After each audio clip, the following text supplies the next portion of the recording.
Ever heard that your words have power?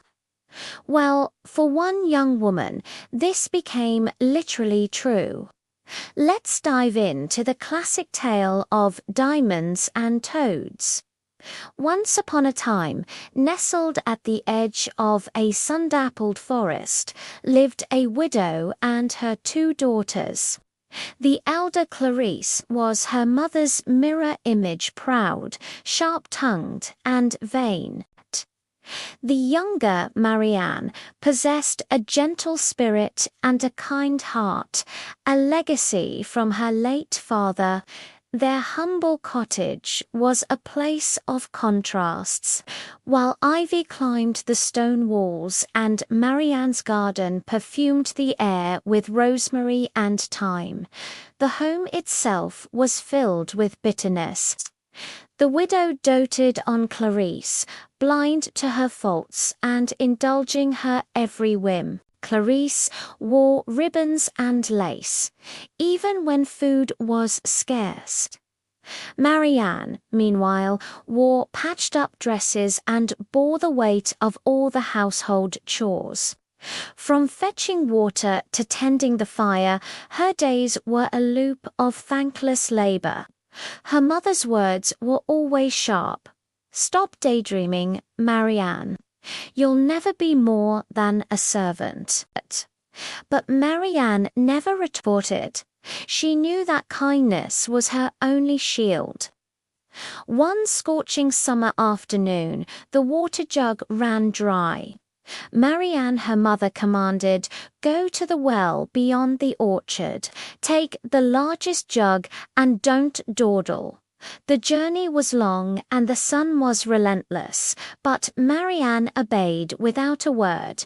When she finally reached the old stone well, her arms ached with fatigue. As she rested, a frail voice called out, "My dear child, might I trouble you for a drink of water?" An old, weary woman stood before her. Of course, Marianne replied instantly. Her heart moved with pity. "You must be so parched." She rinsed her jug and drew fresh, cool water, offering it carefully to the stranger. The woman drank gratefully. "You are too kind," the old woman said, her eyes twinkling. "Few hearts are so pure." And then a shimmer of light, a magical transformation. The beggar was gone, and in her place stood a radiant fairy. "You have shown a pure heart," the fairy declared. "From this day forth, every word you speak shall be a gift. Flowers and jewels will fall from your lips as a sign of the goodness within you." Before Marianne could react, the fairy vanished. Stunned, Marianne hurried home. At last, her mother snapped upon her arrival. "Did you fall asleep at the well?" "Oh, I'm sorry, Mother," Marianne began, and as she spoke, a shower of roses and diamonds tumbled from her lips, sparkling on the dusty floor. Her mother and sister stared, mouths agape. "Where did you get these?" her mother demanded. As Marianne recounted her encounter with the fairy, more pearls, sapphires, and delicate blossoms fell with every word. Greed lit up her mother's eyes. She grabbed Clarice's arm. "You must go to the well at once. Do exactly as she did, and we'll be twice as rich." Clarice grumbled all the way to the well, annoyed by the heat and the dust. When she arrived, a figure appeared, not a beggar, but a beautiful princess. "Good day," the princess said sweetly. "Might I have a sip of water?" "I didn't come here to serve strangers," Clarice sneered. "If you're thirsty, draw your own water." The princess's smile faded. "You would deny water to one who thirsts.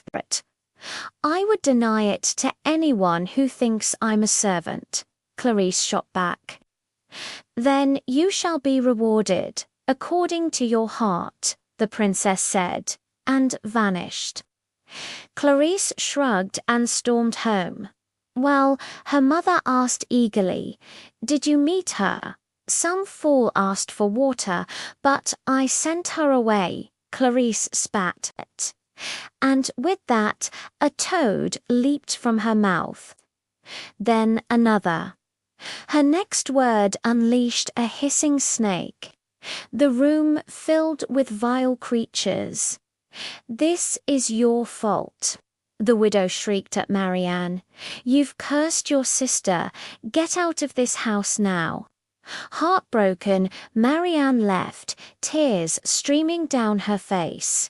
As she walked toward the forest, a fine carriage bearing the king's crest stopped beside her. The prince himself stepped out. "Young woman, are you in trouble?" he asked. "No trouble, my lord, only sorrow," she replied, and with her words pearls and lilies fell to the ground. The prince was mesmerized. "What miracle is this?" he whispered. He was enchanted by her gentle voice and the beauty that flowed from it. "Come with me," he urged. "My father must meet the maiden whose words are jewels." Trusting his kind eyes, she agreed. At the palace, when Marianne greeted the king and queen, diamonds rolled across the marble floor. The court was in awe. The prince declared his love, and the king, seeing her virtue, gave his blessing. "A woman whose words bear flowers," he proclaimed, "will surely make the kingdom bloom." Marianne and the prince were married, and her kindness spread throughout the land like sunlight. The kingdom flourished under her gentle influence. But back in the village, darkness fell. Clarisse, unable to speak without releasing toads and snakes, was driven away by everyone, including her own mother. She fled into the woods and was never seen again, though some say you can still hear her curses in the croaking of frogs by the well. The widow, left alone with her no-door jewels, descended into madness, her greed having cost her everything. Years passed, and Queen Marianne's reign was one of peace and prosperity. Her story became a legend, a timeless reminder that true wealth isn't found in jewels or gold, but in the enduring beauty of a kind and gentle heart. Thanks for watching. If you enjoyed this story, don't forget to like, share, and subscribe for more classic tales. See you next time.